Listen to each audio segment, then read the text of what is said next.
And the first thing I'm going to do is solve this. I'm going to times both sides by 4, which will give me 6x minus 1 equals 4x plus 20. And then I'm going to take away 4x's from both sides, and that will leave me with 2x minus 1 equals 20. And at that stage I'm going to add 1 to both sides, and that will give me that 2x equals 21. Divide both sides by 2, x equals 10.5 or 10.5. Expand and simplify. X times x is x squared. X times plus 6 is plus 6x's. And then I've got minus 6x's. And finally, minus 6 times plus 6 is negative 36.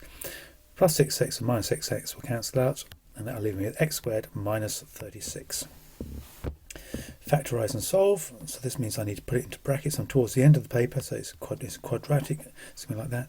How do I get 32? Well, it's numbers. It can either be 1 and 32, or 2 and 16, or 4 and 8.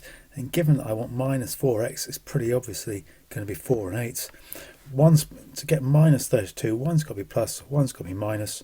So we've got to have an x and an x, a 4 and an 8, and it's got to give us minus 4x, so the larger one needs to be minus, and that's plus.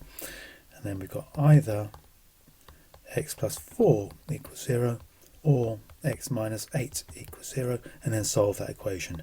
X equals negative 4, or x equals 8. So I've factorised it and I've solved it for those 3 marks.